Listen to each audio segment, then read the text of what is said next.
Hello and welcome to this week's edition of the Post Up Podcast. I am Kawanda Chama. And I am Cyrus Rogers. Thank you for listening. We've got a special guest today. Very, very special guest in our midst. It is none other than Monique Currie. She wears the number 25 jersey on the Washington Mystics. She's a forward. She's a graduate of Duke, and she was the third overall pick in the 2006 WNBA draft. Long time ago. Welcome, Monique, to the Post Up Podcast. Thank you. Yeah, we're really excited to have you here because, we're big fans of the WNBA. Mm-hmm. We're big fans of the Washington Mystics, and we're big fans of you. Thank you. We love the game here on the African continent, and, Kwesi has been broadcasting all of the WNBA games. In fact, the finals were just exciting. But we'll get into that just now. We want to know about your trip here to the African continent. Is this your first time here? This is my first time on the continent. I've been trying to get here forever, but I just have never had time. And I'm just so excited here. Everything has been great. I've already told people I want to move to South Africa now. Oh, wow. So that's how much I love it. So it's been great. The people have been amazing. I guess we'll talk about, what we did in Rustenburg with the NBA Jnr Academy, which is why I came here. But, everything has been more than what I could have thought. Has it lived up to all of the expectations? Were you watching Black Panther on repeat? Maybe coming to America? Trying to study up? I mean, yes. It's more than, it's better than what I could have imagined. And, I'm just can't wait to get back here once I leave. And it's just been a great experience. It's good to hear. It's good to hear. We're originally, we live in South Africa, myself and Kawanda, but I'm from Zimbabwe originally. He's from Zambia, so we're Pan-African. Yeah. And so you also find on your subsequent trips here, you're going to travel to a lot of different African countries and get a real flavor of you've got South Africa now. Uh-huh. Yeah. But it's really different everywhere else. Really, that's what I'm hearing. And I've met people from throughout the continent, half the people I met are not from South Africa. Like you said, Zimbabwe. I met someone from Senegal. I met people from Mozambique. So just everywhere. And it's been super cool. Look, Monique, it's a colorful continent. And everywhere you go on the continent, you're going to pick up a lot of positives. That's the great thing about Africa. And it's always going to give you that, without sounding too cheesy, that sense of you're home. Right. Yeah. That's what it felt like. It felt great. I just feel welcomed here. And like I said, I'm eager to get back and eager to learn more about the cultures in different countries and those things. Okay. Going straight into it, because you did a lot of learning and you also did a lot of giving back. So you've been here for the Jnr NBA finals that took place in Phokeng this past weekend, and it was a great experience. Yeah. How did you find working with the kids in the Royal Bafokeng Nation?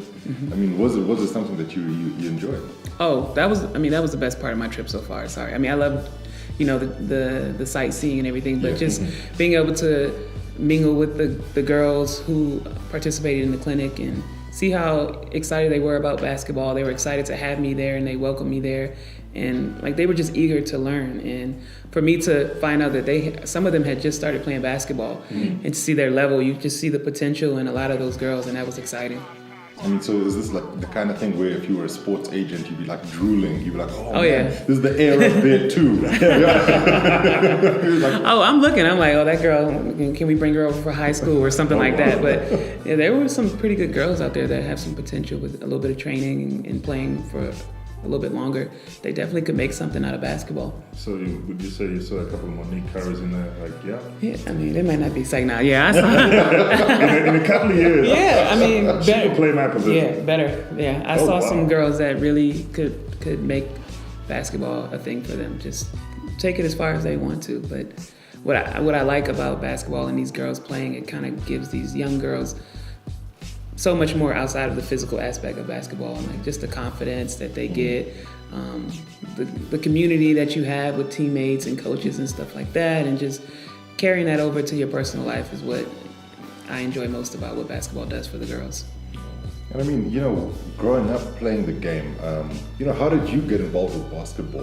What's your basketball story? Everybody got their story. Yeah, I think just in America, basketball is our number one sport. So everybody plays basketball. So in my neighborhood, I was the only girl, my sister and I, girls in the neighborhood, and all the boys play basketball. So naturally I would go outside and I would play basketball with them. But like I was better than them though, so it was cool. That's just how I play. Everybody played like after school. You come home, you do your homework, and then everybody goes outside and plays outside on the basketball court just all day until it's time to come in. Did you ever think, this is like, when did it happen where you thought, okay, fine, there's a career path here. It wasn't just fun and games. I think it was when the WNBA came in 98 or 97. Sorry, I should know this. It was like 98 or 97. But DC got a team that year. And I'm from Washington, DC is where I live. And when the team came and I was able to go to a professional women's basketball game, it was like, wow, I can really do this. Because before then, it was only NBA. And girls would be like, oh, I want to play in the NBA. Yeah. But, I don't know like if that was a realistic thought. But when the WNBA came, and DC had a team, that was like the ticket to go to in the summer. Everybody was there, and I was there, and I could see girls, women who looked like me playing basketball like I did, and like, oh wow, maybe one day I could be in this arena playing. And it all came full circle when I did play for Washington, which is my hometown, which I grew up watching that team, so it was pretty cool.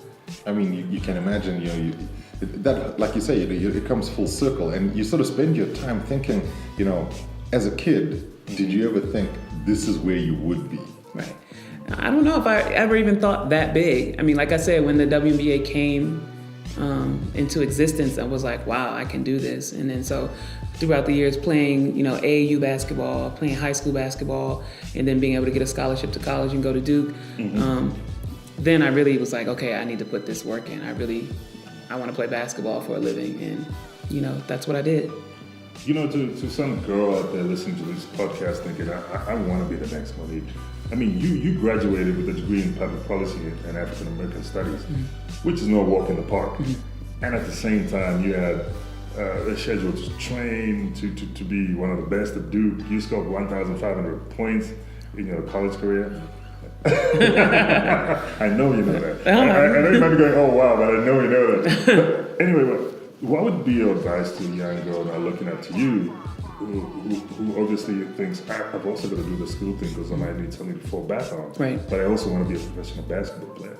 Yeah, you have to be committed to it. You have to be dedicated. It's not easy. I mean, because if it were easy, everyone would do it. But it's very rewarding when you see the results come from it, both on the court and in the classroom and just in life. So, to not be discouraged. Sometimes I just remember playing and I would have to have games all the time and practice all the time, and sometimes I just didn't feel like going. I didn't want to. I'd be like, Mom, I don't want to go to practice today. I don't feel like it, but my parents would always be like, you made this commitment to be on this team. You can't let people down. And it kind of just taught me to be committed. So just stay committed even when things aren't going your way or you don't see like your game improving or your team winning. There's light at the end of the tunnel, so you have to stay focused. If you stick with it, you'll really see how it can turn out to be a good situation for you. I mean, you've been playing in the WNBA for a number of years. You mentioned 13 being the number. Yes. So, I mean, it's a lucky number for some. Is it? Okay, that's good. But you've been at a couple of different teams, and what does it take to stay at that level? To play at the highest level of women's basketball. Right. It takes a little favor, but it also just being committed. You got to take care of your body, work hard, and being a good person. That goes a long way too. Like the skill, everybody. A lot of people who are very talented aren't in the WNBA, and so it takes a lot more than just your skill. So just being a good person, taking care of your body, working hard, improving yourself, finding ways to get better each and every year. And that way you can have some longevity in the league because, careers in professional leagues aren't that long. So I'm very lucky to have been there for so long. I'm like the grandma. Everybody on the team, especially rookies, they call me just looking grandma. They call me Grandma Mo on the team. Like, grandma, yeah, this, that. And they're like, God, you're 35 years old. I can't believe you're so old. So it's fun though, but I enjoy that role, kind of being a mentor to a lot of the young girls on the team when they can come in, trying to show them the way, show them the ropes, and just really helping them realize like we have the best job in the world. We get to go and shoot basketballs for a couple hours a day and like get paid to do it. So if they see themselves going to a 9 to 5 job, they can see like, I am pretty lucky to play basketball. Absolutely. And the life of a WNBA player isn't easy because sometimes even in the off season, you gotta go play overseas. Yeah, there is no off season. Yeah, basically there literally isn't any off season for you guys.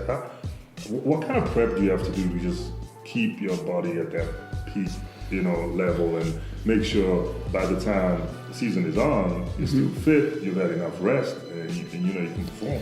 Yeah, I mean, it's challenging for a lot, just trying to find rest, because there isn't much time to rest. You may have like maybe 3 weeks maximum per year to rest, unless you just take time off. Like, this is the first year in over 10 years that I've actually not been playing like overseas right now. So, I don't know, I guess our bodies we get used to it. You got to do what you have to do to take care of yourself, take care of your family, pay your bills. So, we get to play at home in the States, and then we also get to travel the world, which is interesting. I've been to a ton of countries just through basketball, and I don't take that for granted. And obviously, I think we all wish we got paid more, and where we didn't have to go overseas and play, but it has still been great experience from that.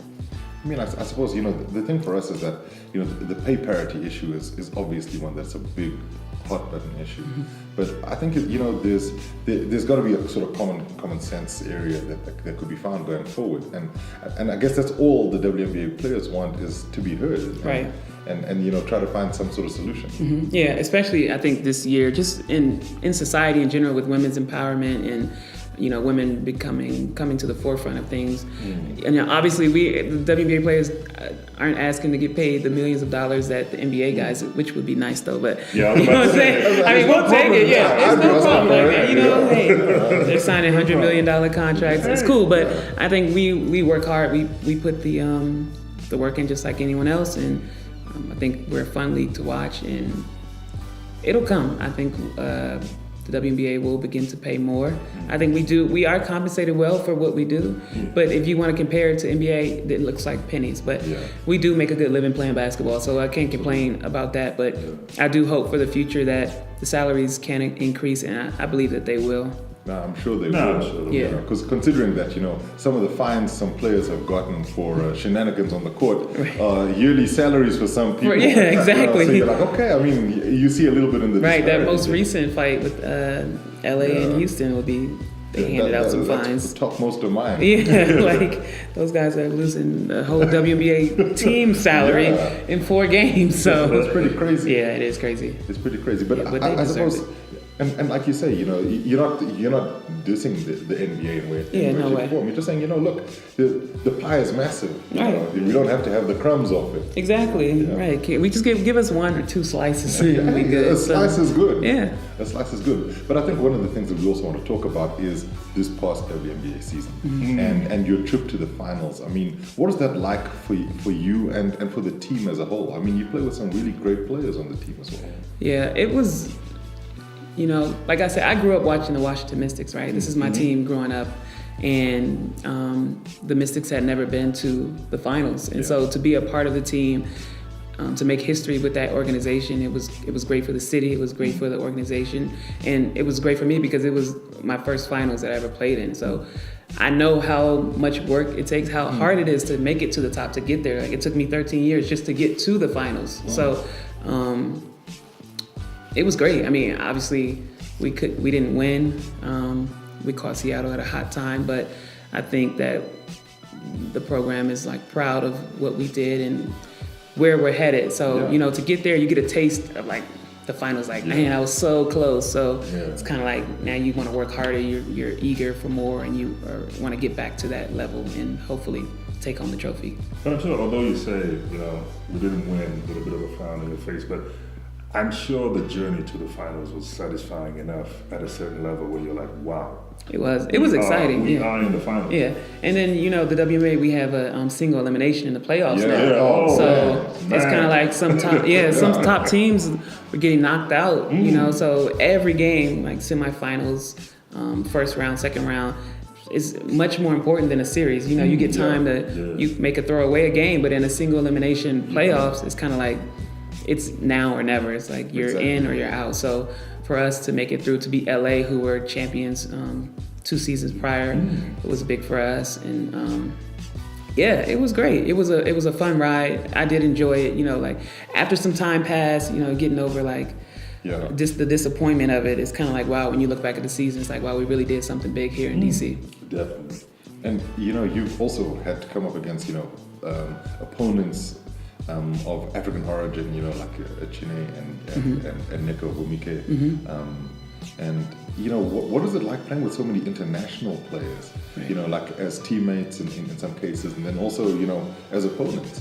Yeah, since we play year round and we play in other countries, we kind of get familiar with a lot of the foreign players. You know, my favorite African player was Mwati Mabika. Do you know her? Oh, yeah. She was one of the best players, like, period. She used to play in LA, and I remember watching her, and she was just so athletic and so just good. And she was always one of my favorite players off the continent. I'm not sure, I can't remember where she was from, but she was one of the best players. But it's great to have them come play in our league and see how their games are kind of different than ours. But there have been a lot of foreign players that have been successful in the WNBA. So it's fun. Everybody knows each other because we, like I said, we play in Europe, so we're playing against each other all year round. Yeah. So you don't have like, would you say that there's room for the kind of beefs that happen in the NBA where, you know, like we're not going to mention names, but you could almost see certain players in the NBA looking at each other like, man, I'm going to find you on the court next week. I mean, we have rivalries, but there's nothing, we're like one big sisterhood, but when we're on the court, there's one thing on everybody's mind, is trying to get the win. And so there are not many friends during the games, but we all are friends, like, you know, in the off season, like a bunch of us, we go on vacation together, a bunch of players.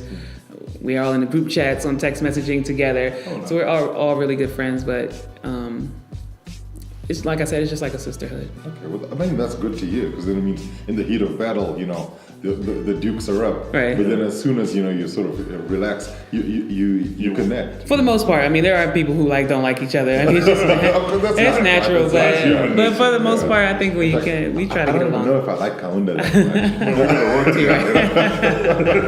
We're gonna work together. So you did mention about you know, women empowerment, you know, and one thing I want to find out a bit is about the Her Time to Play initiative. I think, like I said before, it's important in our lives, especially at this time in our lives, to definitely push girls to the forefront, because you know, they've been deliberately, if maybe sometimes not deliberately, left behind, and I think, you know, without saying much, they're proving that, you know, it's about time.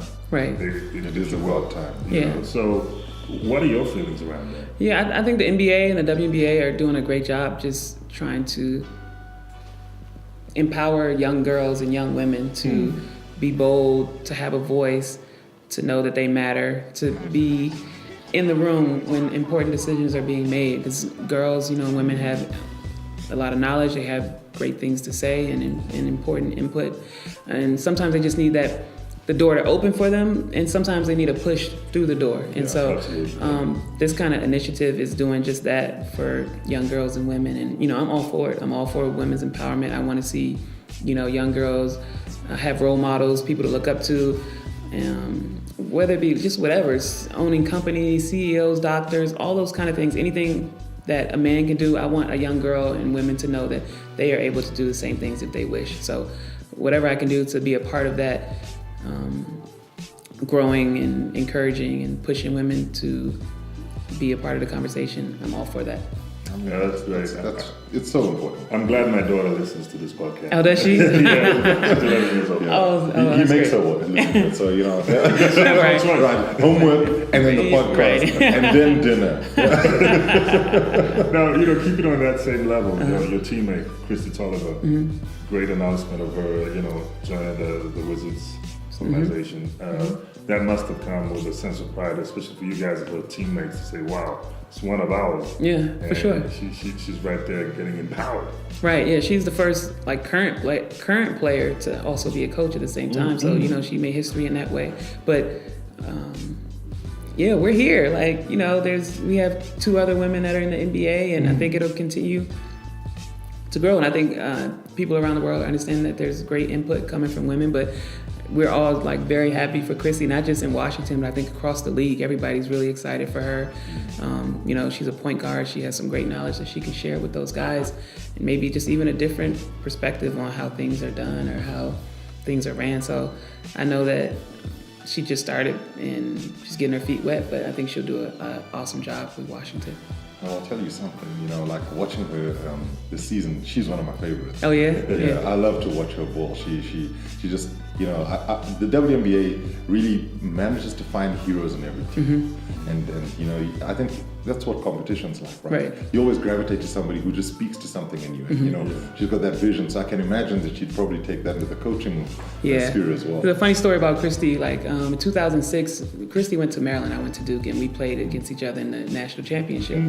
And so Duke, we were up by 3 points with like 10 seconds left in the game, right, to win the national championship. So Christy Tolliver hits a 3 at the buzzer, sends the game into overtime, and we end up losing the national championship to them. Oh, wow. So then when Christy came to Washington, and I was like, oh, I got to play with Christy. I was like, I still haven't forgiven her for 12 years ago when she crushed my dream of winning a national championship. But, you know, she's a great player, and, you know, I'm excited for her.